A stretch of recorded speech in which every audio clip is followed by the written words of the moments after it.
Bonjour tout le monde et bienvenue au 5e épisode de mon podcast qui s'intitule Pas de casque avec votre animatrice, moi, Sarah Bennett, athlète de ski alpin.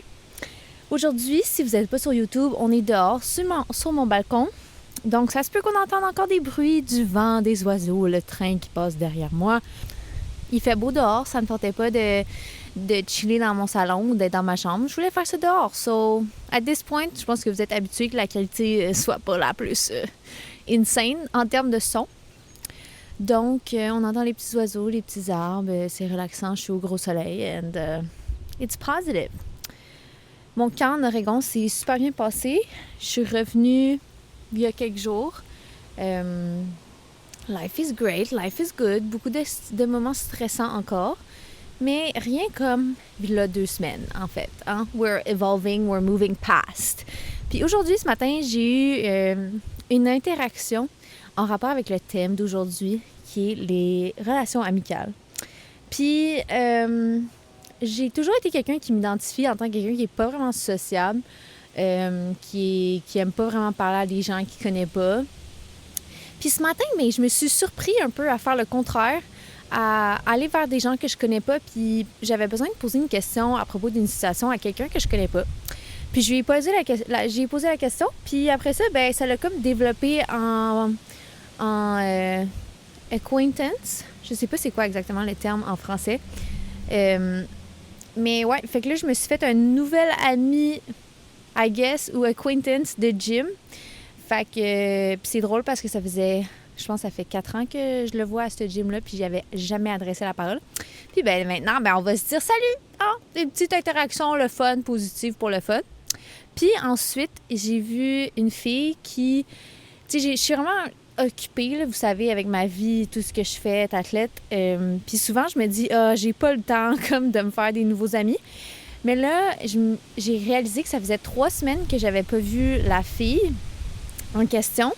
Puis là, je l'ai vue au gym ce matin, puis j'étais tellement contente de la voir. J'étais comme, oh my God, ça fait tellement longtemps. Puis là, j'étais comme, OK, là, regarde, on va s'échanger nos infos, puis on va se voir, tu sais, à l'extérieur du gym. Il y a des interactions comme ça qui sont tellement positives que je me dis, regarde, ça sert à rien de comme pas comme vouloir être son ami. Genre, si tu la vois une fois ou deux, genre, ça sera ça, mais ça va être cool. Fait que ça, c'était mon matin. En termes de mon enfance, dans les relations amicales, j'en avais parlé un peu dans l'autre podcast, mais je vais en reparler encore.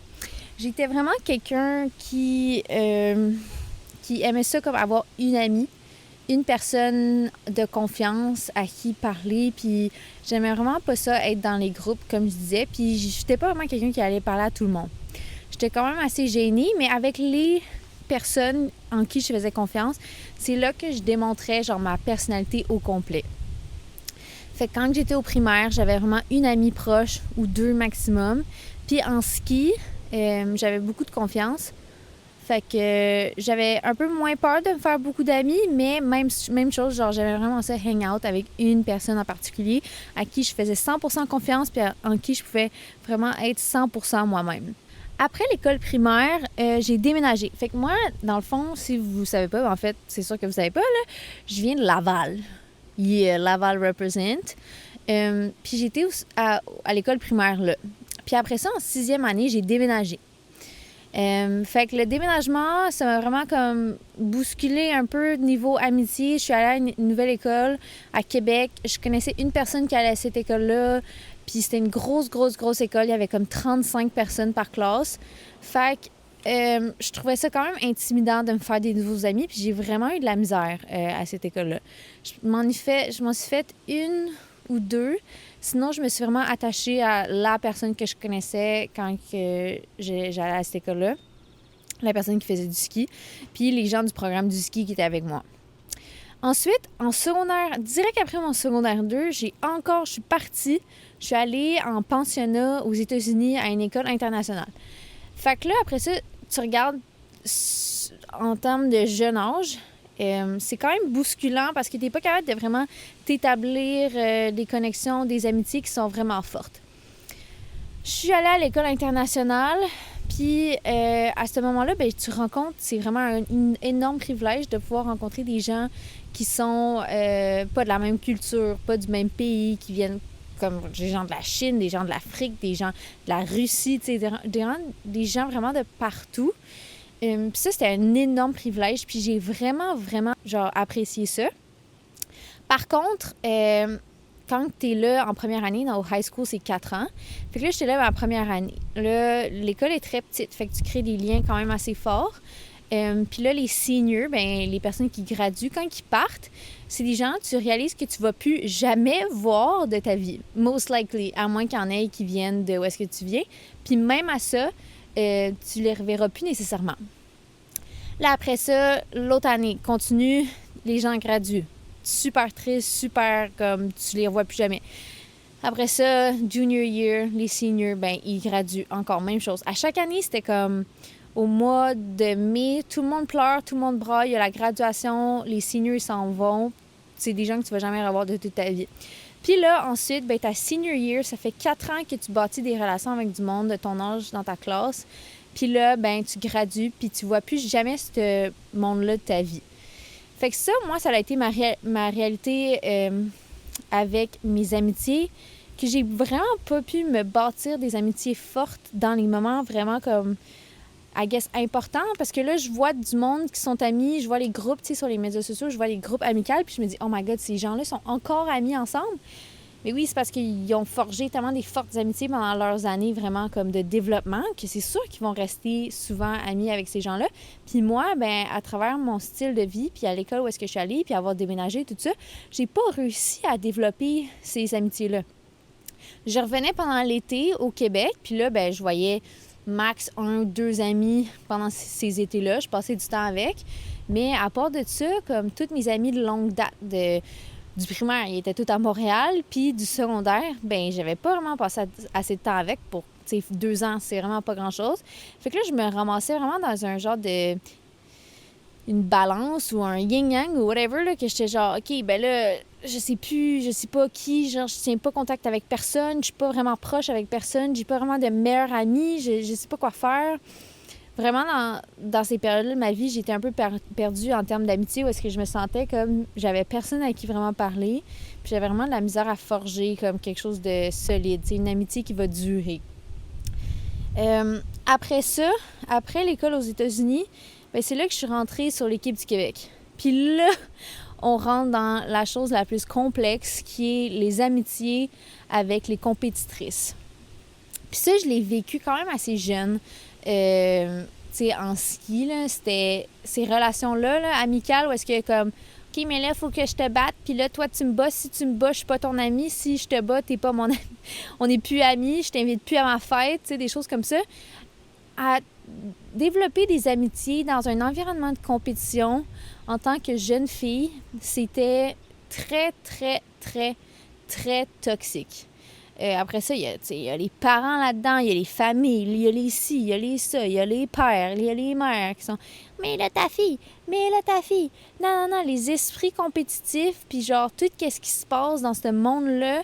Puis après ça, tu vieillis, tu es sur une équipe encore plus compétitive. Tout le monde veut la même chose. Tout le monde veut les mêmes rêves. Tout le monde veut atteindre les mêmes buts.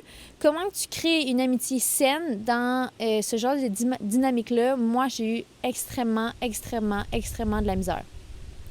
Dans ces années-là aussi, pour beaucoup de gens, c'est la première fois que tu n'es vraiment plus à la maison. On a peut-être On a 18 ans. On est toutes dans des environnements super compétitifs. Puis, on est toutes... Il y a beaucoup d'insécurité qui se crée. Il y a beaucoup de chicanes. C'est vraiment un environnement qui est comme fait pour que ça aille mal. C'est pour ça que dans les équipes comme ça, il y a beaucoup d'interventions. Ils essayent de comme... Il y a souvent des histoires, il y a souvent des choses qui se passent mal. Surtout quand tu as un groupe hyper motivé. Dans mes années, c'était ça. Tout le monde était bonne. Tout le monde voulait réussir. C'était comme les golden years. Puis ça crée de la merde. Là, ça crée de la jalousie. Ah, telle fille est bonne. Ensuite, il y a les relations avec les coachs. Mon amie, elle a plus d'attention avec ce coach-là. Oh my God, là, tu crées de la jalousie. Ou dès qu'une fille performe super bien, tu deviens jalouse. Puis, ben, dans aussi ces cercles-là de performance puis d'équipe, tu choisis pas c'est qui tes coéquipières. Tu choisis pas avec qui tu veux être amie. T'es vraiment juste imposé un groupe avec qui tu vas passer littéralement 24 heures de ton temps sur 24 pendant tout l'hiver. Puis pendant l'été, il fallait tout qu'on ait s'entraîner à Montréal, puis on était tout le temps ensemble, tout le temps. Fait que ça, en même temps, ça laisse pas vraiment de place, en tout cas de mon côté, à des amitiés externes. Puis vu que j'avais pas bâti d'amitié vraiment... J'avais bâti des amitiés quand j'étais à l'école internationale, mais je vais pas aller hang out avec mon ami qui habite en Chine ou même mon ami qui habite aux États-Unis. J'ai même pas mon permis, je peux même pas aller nulle part. Fait que pas pouvoir développer ces amitiés-là à l'extérieur, c'était vraiment un challenge pour moi parce que j'avais aucune amitié saine à l'extérieur de la compétition. Puis ça c'est crazy. Aussi, j'en ai parlé souvent, mais tu sais, à cet âge-là, j'avais vraiment de la misère à gérer mes émotions, à gérer comment que j'agissais, à gérer comment que quand que je performais pas, comment que j'étais dans un groupe. Puis quand tu es dans une situation où est-ce que tu es avec tellement de personnes, il n'y a pas vraiment de place où est-ce que tu peux genre vivre tes émotions seul. Il faut vraiment que tu apprennes à vivre tout ça à travers un environnement qui te trigger constamment. Puis ça, c'était la chose la plus difficile pour moi. Depuis mon enfance, j'étais amie avec une fille qui avait exactement les mêmes ambitions que moi depuis qu'on était super jeunes. Puis cette relation-là avec cette fille, ça a été la relation la plus toxique de tous les temps à nombreuses reprises.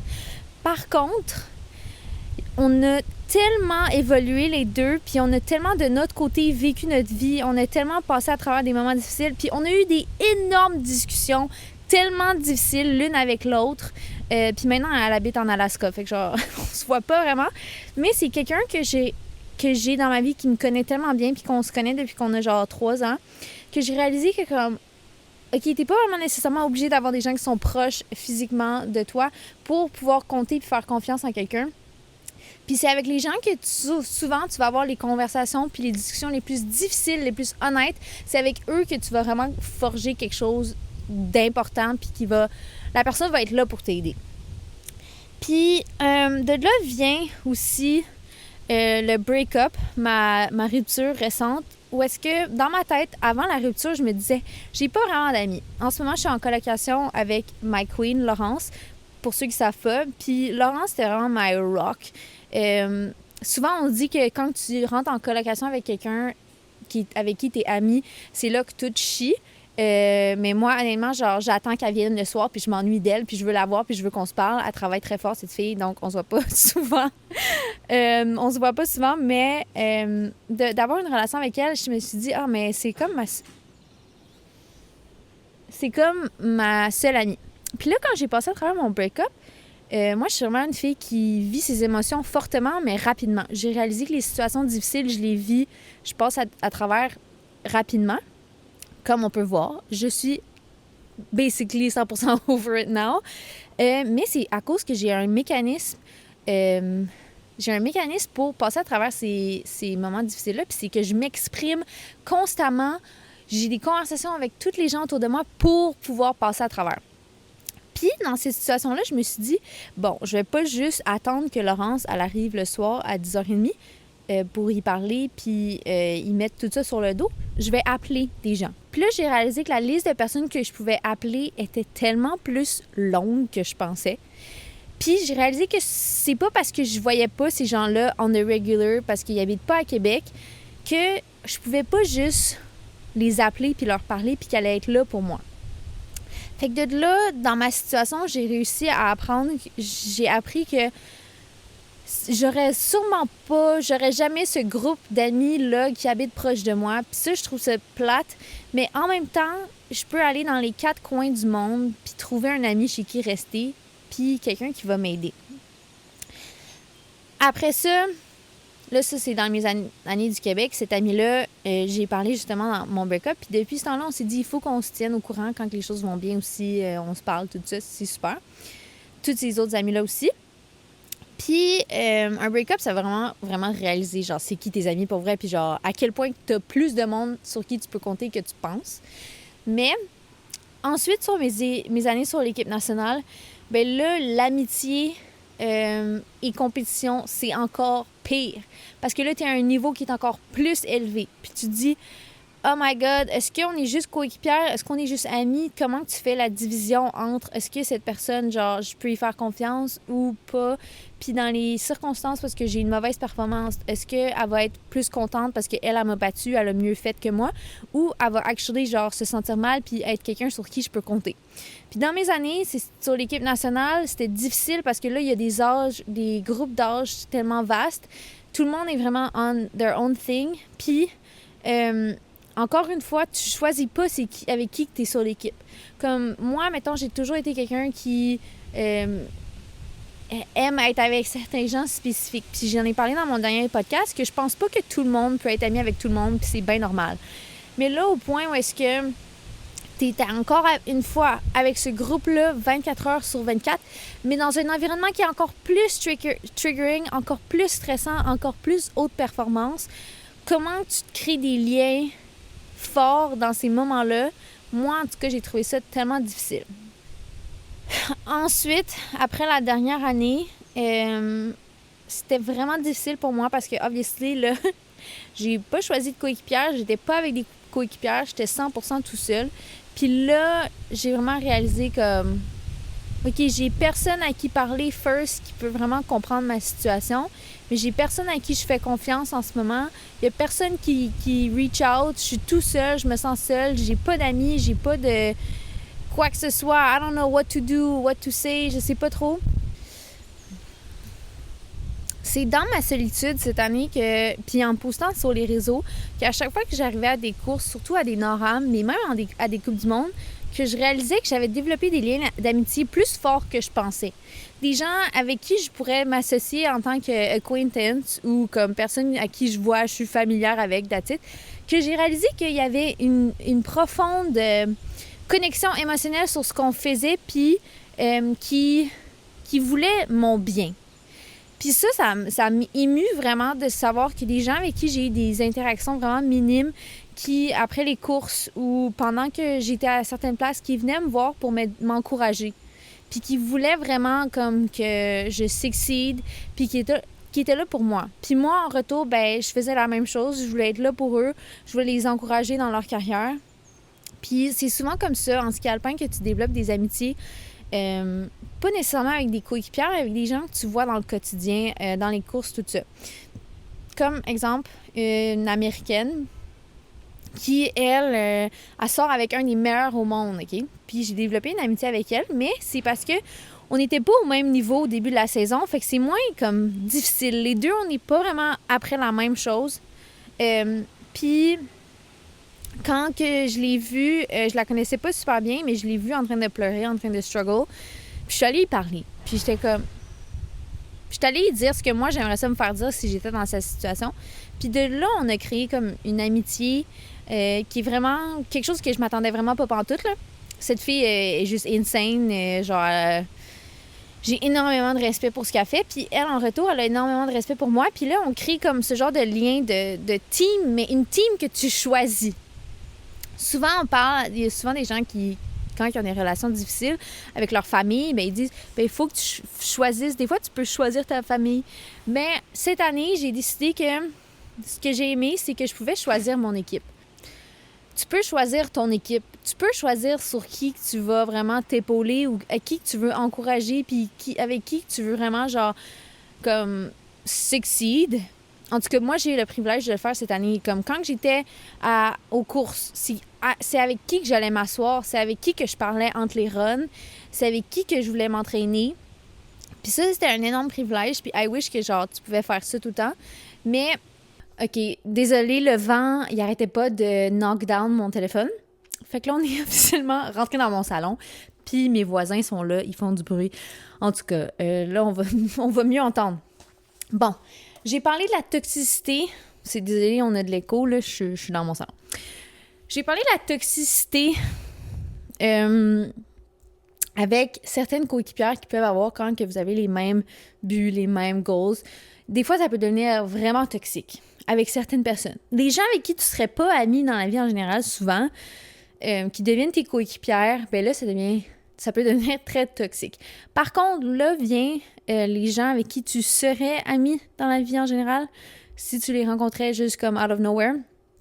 Puis ces amis-là, avoir les mêmes buts, avoir les mêmes goals, vouloir s'entraider, vouloir le mieux de l'une et de l'autre, c'est là que les amitiés les plus pures et profondes se créent. Puis cette année, j'ai eu vraiment l'opportunité de rencontrer ce genre de personnes-là, puis les garder dans ma vie, puis établir des relations que je veux garder à long terme. Puis c'est plate parce que ces personnes-là, ils habitent pas proches de moi. Puis même souvent, pas proche, c'est Montréal. Comme j'ai une amie qui est pas en ski, qui a déménagé à Montréal, puis ça, genre, ça me crée un vide en ce moment dans ma vie. Souvent, je la voyais comme beaucoup de fois par semaine. Là, elle est plus là, je peux plus vraiment la voir. On se parle, for sure, mais comme en même temps, plus la voir dans ma vie, c'est plate, tu sais. Une chose, par contre, okay, que j'aime pas de moi par rapport à... qui affecte mes amitiés, qui affecte mes relations, c'est que souvent, puis je sais pas si c'est juste en anglais ou si c'est aussi en français ou c'est juste comme mon vibe en général, puis peut-être que vous allez me dire, vous me connaissez des réseaux, fait comme c'est pas le même vibe, mais honnêtement, le nombre de fois que je me fais dire que « Ah, mais je pensais que t'étais vraiment pas approchable, je voulais pas t'approcher, je voulais pas te parler, genre, je pensais vraiment que t'allais être méchante, je voulais pas, genre... » apprendre à te connaître, puis mais du coup que j'ai appris à te connaître, je suis genre, oh my god, comme cette fille est nice, elle est gentille, tout ça. Puis ça me fait de la peine parce que genre, je sais vraiment pas, puis genre, j'essaye de me penser c'est quoi qui donne ce vibe-là. Puis je me dis, ben c'est souvent des gens qui me connaissent de la compétition. Puis quand je suis en course, je suis méga locked in. Puis en même temps, au gym, même chose, comme je suis méga locked in. J'ai de la grosse musique, j'ai peut-être une face comme agressive, mais c'est quelque chose que j'aime pas. Puis j'ai réalisé que pour changer ça, ben c'est moi qui allais devoir aller du devant, puis aller m'introduire, puis parler aux gens, puis comme tout de suite, comme aller voir les gens. Puis depuis récemment, c'est pas quelque chose que je pensais qui était important. Je me suis dit, bon, ben regarde, je suis pas obligée d'être amie avec tout le monde, ça me tente pas d'avoir plus d'amis, d'avoir plus d'interactions sociales. Puis ce matin, littéralement, j'ai réalisé l'importance des petites interactions sociales. Genre, le small talk puis tout, non, OK, c'est bon, t'es pas obligé, mais juste les gens que tu fréquentes souvent, genre, it's fine, tu peux leur parler. Puis je me suis dit, mais si les gens, ils me disent que j'ai pas de l'air approchable puis que genre, j'ai de l'air d'une fille avec une RBF, si vous savez pas c'est quoi, allez Google RBF. Si j'ai l'air de ça, ben OK, qu'est-ce que je peux faire pour changer ça? Mais je peux parler aux gens. C'est moi qui peux leur parler, puis aujourd'hui, c'est ça que j'ai fait, puis je me sens, genre, j'étais vraiment fière de moi d'avoir fait ça. Puis j'ai découvert que peut-être mes interactions sociales, puis parler à des gens, c'est plus important que je pensais. Comme être tout le temps tout seul, tout le temps dans des émotions, puis pas avoir d'interaction sociale, surtout quand ma roommate, elle part, genre, full tôt le matin, puis elle revient full tard le soir, puis pendant toute ma journée, j'ai réalisé que j'ai parlé à personne, malgré le fait que j'étais à un gym où est-ce qu'il y a plein de gens de mon âge, puis c'est toutes des athlètes. Pourquoi que j'ai pas parlé à une personne? Puis des fois, genre, je me dis, mais je suis capable de le faire tout seul, j'ai pas besoin d'interaction sociale, c'est pas quelque chose que j'ai besoin dans ma vie, j'ai pas le temps pour me trouver d'autres amis. Puis j'ai réalisé que peut-être que les acquaintances, puis des interactions comme ça, c'était vraiment plus important juste pour mon bien-être en général. Puis ça, ben, j'ai tellement réalisé ce matin parce que j'ai tellement eu une conversation positive. Puis après ça, j'étais tellement motivée, j'étais bien dans mon workout, c'était le fun. Tu sais, quand tu vas au gym, puis tu vois un ami, puis tu peux y parler. Pour quelqu'un comme moi qui vit un cheminement tellement isolant, de mettre un petit peu plus de l'avant, de parler aux gens, puis peut-être de devancer un petit peu ma réputation de fille hardcore qui parle à personne, puis qui est genre une RBF, tu sais. Fait que ça, c'est vraiment quelque chose que je souhaite plus faire dans le futur. Puis juste être meilleure dans les interactions sociales, de me forcer à dire ça. De me forcer à être comme ça.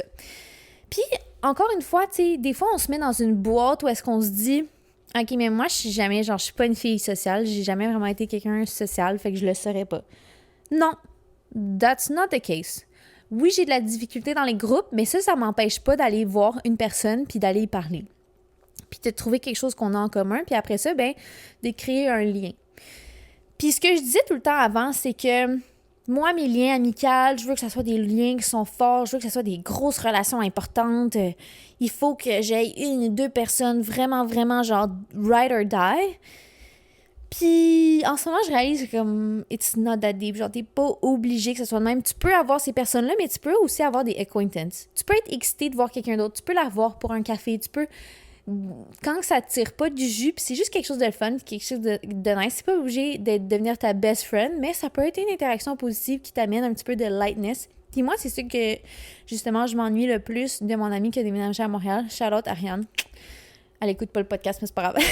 C'est que elle fait pas du ski, elle est pas dans l'environnement de performance. Elle va à l'école, c'est quelqu'un de très motivé dans tout ce qu'elle fait dans la vie, mais elle apporte cette lightness-là de... On parle pas nécessairement de ski, genre, tout le temps être avec du monde avec qui je parle de performance. OK, what's next? OK, Mon nez, ça devient chiant.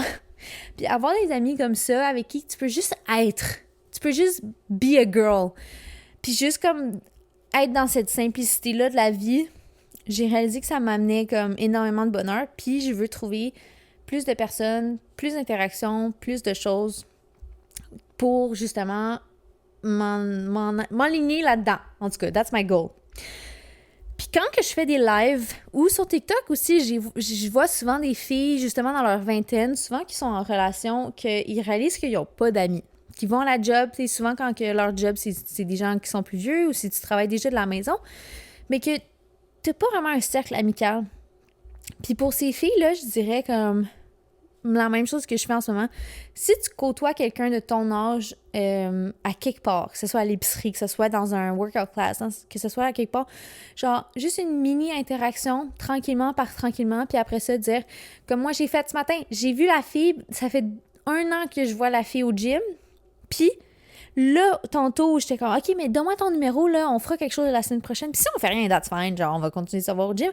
Mais en même temps, c'est de même que tu, comme, développes un petit peu tranquillement ta vie sociale. Puis en ce moment, c'est ça mon but, développer un peu plus ma vie sociale.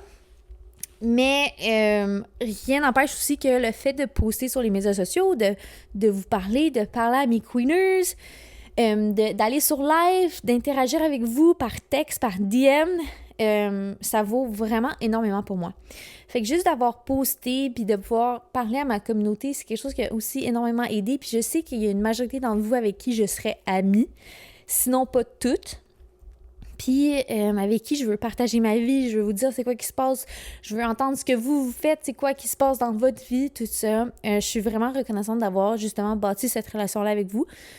Puis genre les gens, ils pensent que dans une relation sociale ou parasociale, quand que tu suis quelqu'un qui poste beaucoup sur les réseaux comme moi, que l'audience crée une relation parasociale avec la créatrice. Puis moi, j'ai littéralement bâti une relation parasociale de l'autre côté aussi. Je sais c'est qui va liker, je sais c'est qui va commenter, puis c'est littéralement genre un boost de confiance et une relation que j'ai créée avec mon audience. Puis que ce soit tout le temps les 30 même, je sais qu'il va en avoir 30, puis je sais c'est qui les 30 qui vont toujours me supporter, qui vont toujours liker mes trucs. Puis ensuite, qui peuvent m'écrire pour que moi, je puisse les aider aussi. Puis c'était aussi, ça aussi le but du podcast, moi qui vous aide en retour. Fait que ouais, à travers les dernières années, j'ai vraiment passé à travers des gros moments de loneliness. Cette année aussi, jusqu'à le break-up qui m'a réalisé à quel point j'avais des gens qui voulaient me supporter, qui voulaient mon bien-être. Puis même pendant la saison, qu'il y ait autant de monde qui m'écrivent pour me dire ce que je faisais, c'était impressionnant. Puis aussi, une autre chose que j'ai énormément appréciée, qui a vraiment changé mon outlook sur qui ont changé ma perception sur les relations, c'est le fait que souvent, tu sais, les adultes, les gens que je rencontre dans la communauté de ski qui n'ont pas mon âge, souvent, je suis un peu réticente à comme créer des liens avec les parents, tout ça. Je sais pas, je me trouve pas bonne à parler avec des gens un petit peu plus vieux ou qui sont vraiment des vrais adultes. Je me considère pas comme vraie adulte. Mais cette année, en ayant besoin de rester à certaines places, quand j'étais au Colorado, quand j'étais en Suède, quand j'étais n'importe où en Europe, j'ai eu des interactions sociales avec les parents ou avec les gens avec qui je restais qui sont un petit peu plus vieux, des anciens coachs, des interactions sociales où est-ce que genre je soupais avec eux, souvent c'était le soir, j'allais souper avec eux puis j'appréciais tellement la conversation. C'est tellement comme important, je trouve, justement, d'avoir des relations avec les gens plus vieux qui ont vécu une vie, qui sont là pour toi, puis qui peuvent t'en apprendre plus que tu penses. Puis, dans ces situations-là, c'est vraiment d'enlever ton ego de jeune, de je sais quoi faire, je sais comment faire, puis d'écouter. Puis c'est sûr que c'est plus facile d'écouter quand que tu soupes le soir avec un ancien champion olympique de la Suède qui t'invite à souper chez eux avec toute sa famille. Là, je peux te dire que je buvais ses paroles puis j'écoutais tout ce qu'il disait. Shout out à la famille suédoise chez qui j'ai resté en Suède. The best. Mais aussi les gens, n'importe qui en affaires, des relations que tu dois créer, des liens que tu dois entretenir, puis de le voir pas comme de la job, mais de le voir comme une opportunité de justement créer des liens de confiance. Puis pas nécessairement juste pour comme... En ce moment, on dirait que je dis ça genre pour utiliser les gens pour ce qu'ils ont à te donner, mais majoritairement du temps, ce qu'ils vont avoir à te donner qui va valoir plus que n'importe quoi, ça va être leur conseil. Puis je l'ai mentionné dans un autre podcast, mais moi, j'ai une mentor qui est comme ma tante, qui est pas ma tante, en qui j'ai un lien de confiance qui est juste out of this world. Puis la personne que j'appelle qui me shook la tête, qui me dit ce que j'ai besoin d'entendre sans avoir peur de me blesser ou de... C'est pas comme un parent veut que tu te sentes bien. Elle, là, elle me rentre dedans quand j'ai besoin de me rentrer dedans. Elle me donne des conseils. J'ai une énorme relation justement amicale, familiale avec elle qui vaut... qui est juste comme priceless. Fait que développer des relations amicales avec les gens de mon âge, les gens plus jeunes, j'ai toujours eu une facilité.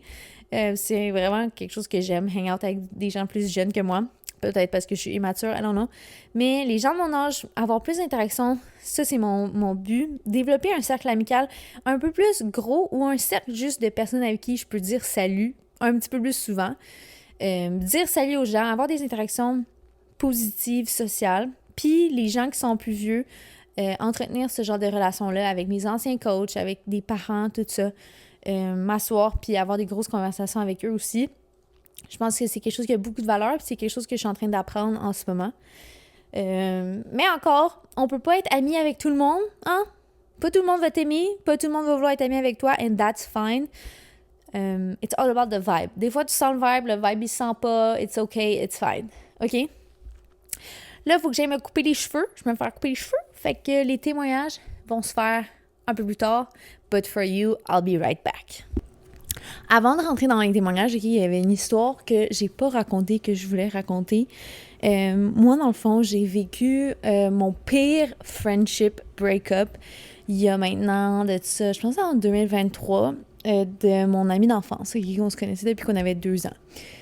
L'ami que j'ai gardé le plus proche de toute ma vie, que j'ai toujours été en contact avec, on s'est pas parlé pendant 2 ans.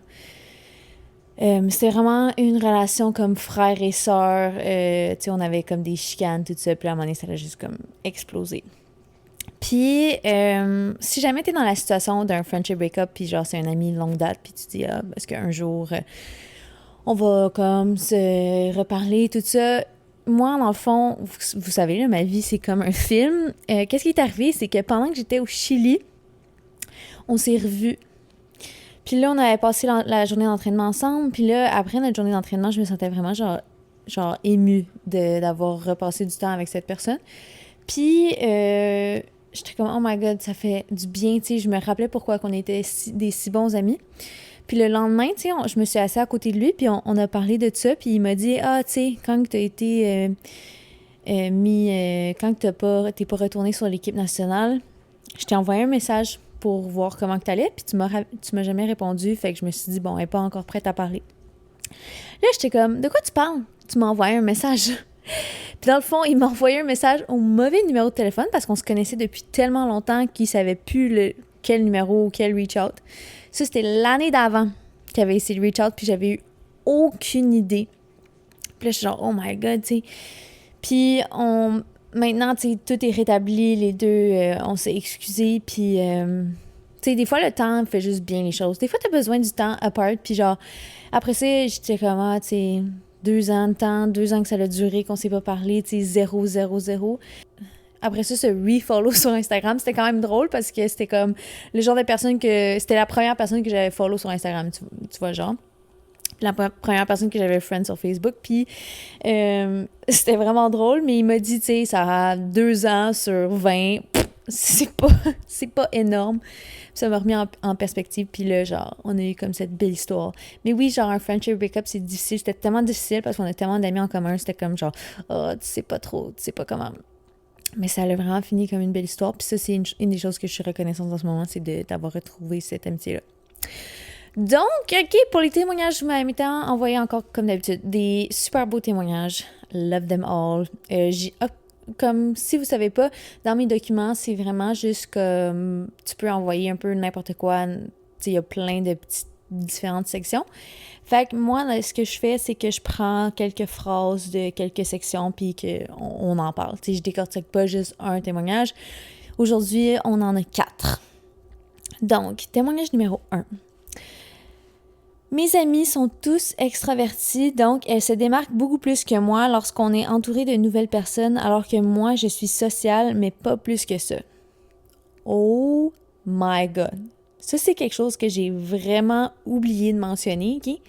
C'est le fait que moi aussi, surtout dans des situations avec, pas nécessairement mes amis, plus mes coéquipières, quand on était à des courses, des situations d'entraînement, d'autres places comme ça, les personnes autour de moi étaient tellement extroverties que je m'effondrais puis je me cachais dans le background.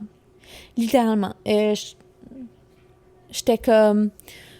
ils prennent beaucoup trop de place, ils me laissent pas la place pour m'exprimer, je vais juste comme rester là, that's it, that's all. Puis après des années comme ça, je me suis identifiée comme quelqu'un d'antisocial parce que dans les situations comme ça, j'étais pas capable.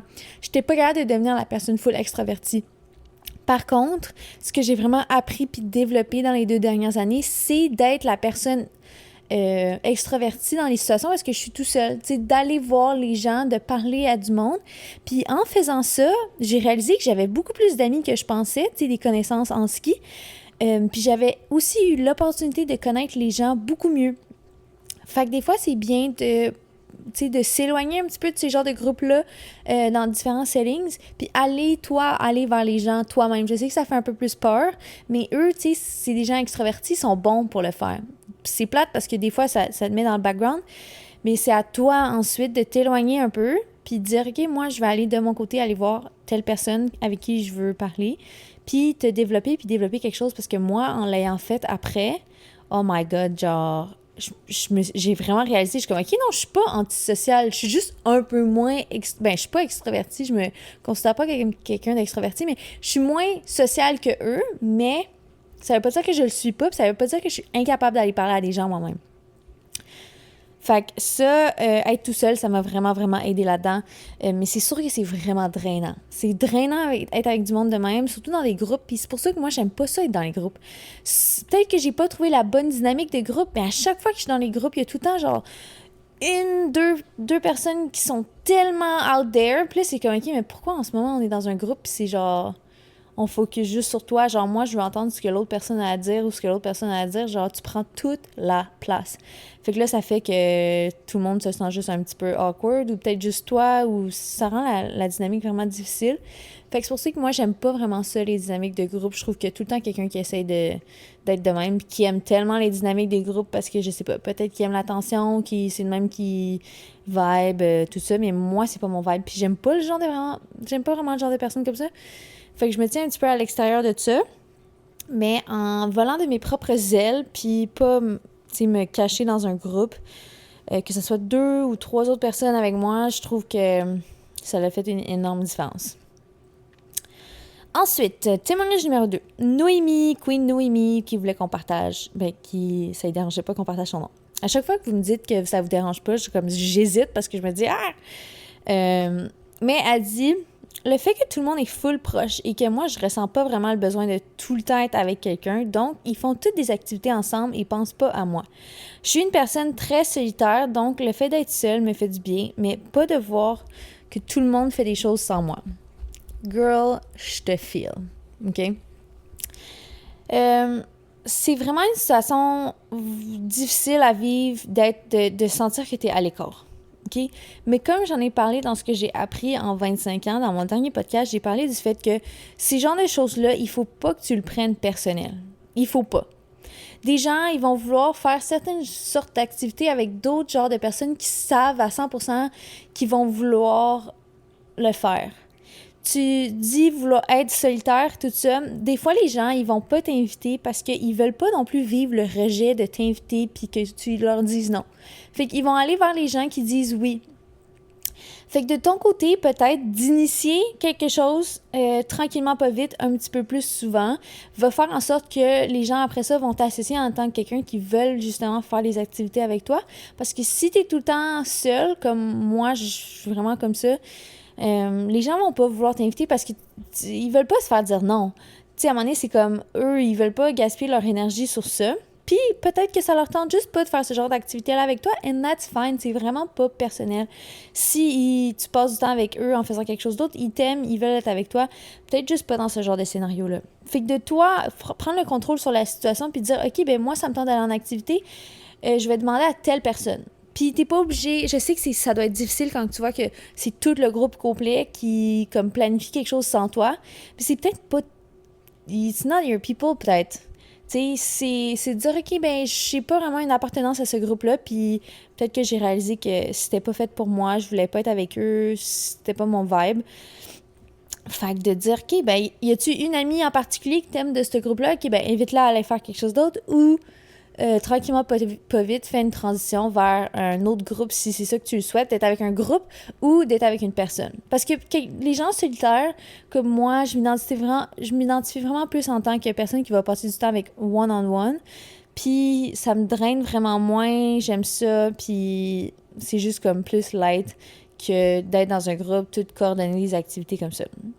Mais je peux comprendre que ça te fait pas du bien de voir tes amis faire quelque chose sans toi, puis après ça, tu te dis, bon, c'est-tu vraiment mes amis? Est-ce que c'est ce que je veux? Comment que je veux prendre contrôle de la situation? Puis fais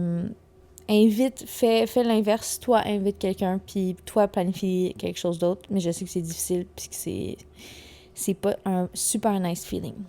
Ensuite, Noémie a dit, ma relation amicale préférée, c'est elle de ma meilleure amie. Mais je trouve que je suis pas capable de lui dire tout. Quand ça vient de parler de mes émotions, je les garde pour moi et je trouve que ça met beaucoup à l'écart de tout le monde. Ça aussi, we can only know other people to how well they know themselves. Si t'es quelqu'un qui a de la misère d'exprimer tes émotions vers quelque chose d'autre, c'est super difficile puis c'est super vulnérable de faire ça.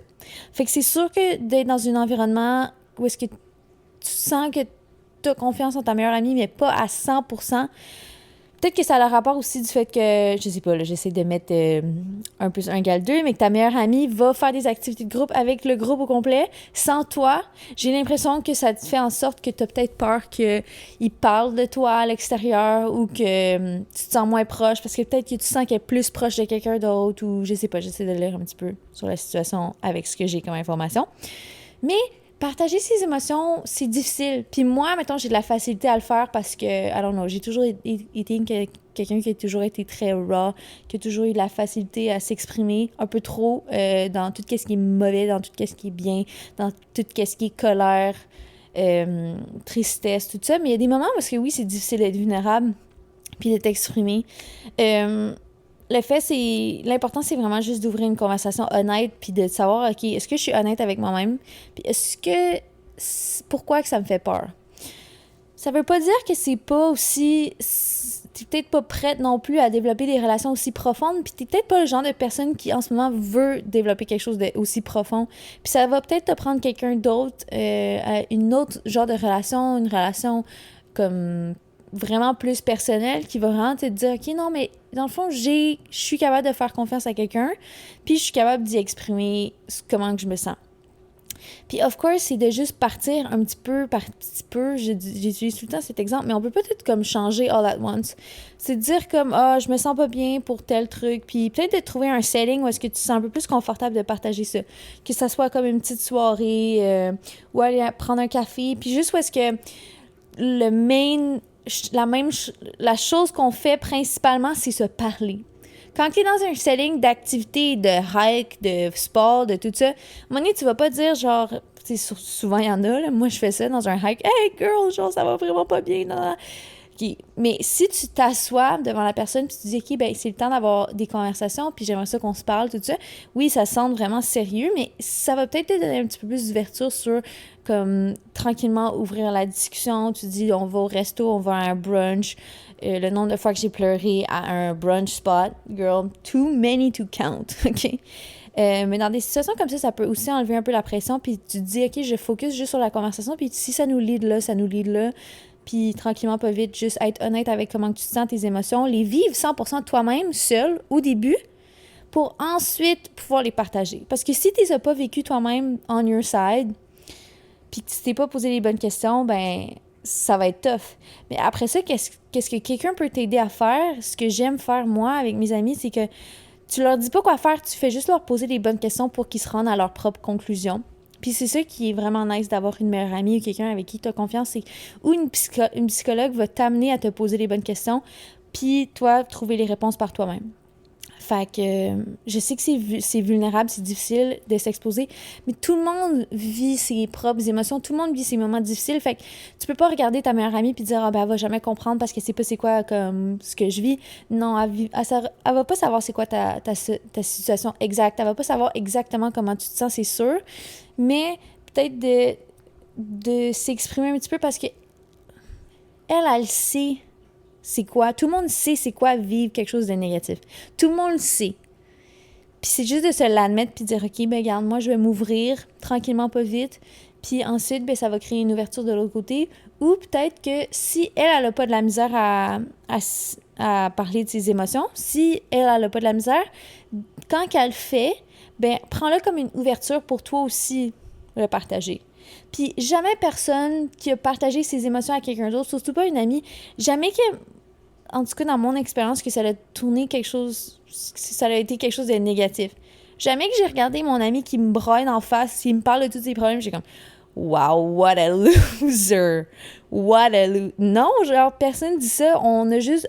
Tu sais, les humains, on est empathiques, on a de l'empathie, on vit les émotions des autres, on veut savoir c'est quoi leurs problèmes, on veut les aider, tout ça. Tu sais, on va pas juger. En tout cas, moi, j'ai jamais vraiment vu quand quelqu'un est vulnérable ou quand j'ai été vulnérable avec quelqu'un, je me suis jamais vraiment sentie jugée. Puis je pense que c'est une peur qu'on a, mais j'ai jamais eu l'expérience. Oh, hello, Laurence! Ça te dérange-tu si je continue? Il me reste juste 2 témoignages. Ah, t'es en podcast? Ouais. Ah, sorry! non, c'est chill. No stress. OK. Ouais, il me reste 2 témoignages. Je parle des relations amicales. Shout out Lo qui vient de rentrer dans l'appart. Témoignage 3, la queen Inès. Pour ceux qui connaissent Inès, c'est la queen des lives. Quand je fais des lives, elle est tout le temps là. Elle vient de la France. Inès, elle partage souvent des témoignages, mais là, elle a dit que c'était correct si je partage celui-là, que ce soit elle. Je me sens seule alors que je ne devrais pas. Une de mes amies traverse une grave maladie et elle n'a plus personne pour la soutenir. Alors, je me rends à l'hôpital la voir chaque jour dès que je peux et je me sens seule dans mon soutien pour elle, comme si je portais le poids de sa maladie sur mes épaules. Je m'isole pour être disponible pour elle et chaque soir, je pleure parce que la solitude fait mal. La maladie fait mal. Inès, à chaque fois qu'on se parle, je suis juste comme... oh my god, cette fille, elle vit tellement des choses. Je sais pas comment tu fais pour passer à travers comme tout ça dans ta vie parce que ce que tu me dis, c'est extrêmement lourd. Puis la première chose que j'ai genre le goût de te dire, c'est comme oh my god, comme protège-toi. Genre, prends soin de toi. Parce que sachant comme un peu de choses sur toi sans être trop personnel, je peux comprendre que t'es quelqu'un qui donne sans cesse. Puis des fois, on se trouve dans les relations où est-ce que c'est rendu comme ça. C'est qu'on donne parce que tu me sens tellement comme une bonne personne, tu sens que c'est la bonne chose que tu dois faire, tu dois être là pour elle, tu te mets tout 100% à la responsabilité, puis peut-être que tu sens que si tu le fais pas, tu vas te sentir guilty. Mais ensuite, de te détériorer mentalement pour cette situation-là, moi, je regarde ça puis je me dis... pauvre elle, on veut pas perdre 2 personnes en même temps. tu sais, on veut pas en perdre 2. Puis en ce moment, ça sonne un peu comme ça. Je suis sûre que quand tu vas voir ton ami à l'hôpital, tu sais, ça te fait du bien aussi, puis que ça lui fait du bien, puis lui donner du bien, ça t'apporte du bien personnel à toi aussi. Mais de dire que là, ça t'enlève, tu sais, de tes autres relations, puis que tu te sens seule parce que t'es la seule personne qui y va, puis que tu mets une priorité sur ça dans ta vie. Puis aussi, mettre sa maladie sur tes épaules à toi, c'est énorme. C'est un poids énorme que tu te mets. Puis s'isoler justement pour être disponible pour elle, ben après ça, je pense que si tu le fais trop, tu vas pas pouvoir être disponible pour elle. Tu vas plus pouvoir, parce que tu vas t'avoir oublié complètement. Fait qu'après ça, je pense que tu peux peut-être limiter les interactions pour te dire comme, OK, la chose que je veux faire, c'est... la chose que je vais faire, c'est focusser un petit peu sur moi, me donner un peu plus d'énergie pour ensuite pouvoir y donner de l'énergie à elle. Parce que si tu y donnes tout le temps, à un moment donné, il n'y en aura plus de toi. Tu pourras plus rien y donner, puis les deux, ben ça va servir... Ça va être négatif des deux côtés. Fait que mon conseil, ça serait ça. Prends un peu de focus sur toi, puis redonne-toi de l'énergie pour, après ça, ensuite, pouvoir y en donner plus. Parce que si tu t'isoles trop, ben ça va juste l'aider à le downfall de tout. Puis sachant que tu es quelqu'un qui vit aussi énormément de choses dans ta vie en ce moment, que ça soit ça en plus, je trouve ça vraiment difficile. Puis je me dis, pauvre Inès, genre, est-ce qu'à un moment donné, elle fait quelque chose pour elle, pour qu'elle se sente bien? Comme, j'aimerais ça, comme, passer du temps avec toi pour, comme, trouver quelque chose. Parce que j'ai l'impression que tu t'oublies un peu là-dedans. Puis des fois, on est... Tu me sembles ce genre de personne qui s'oublie un petit peu pour les autres. Puis je te souhaite que tu te mets un petit peu d'énergie et que tu fasses quelque chose pour toi une fois de temps en temps pour ensuite pouvoir être dans une meilleure position pour donner plus à cette personne-là. Mais j'y souhaite le meilleur, puis je te souhaite le meilleur aussi. Le dernier témoignage.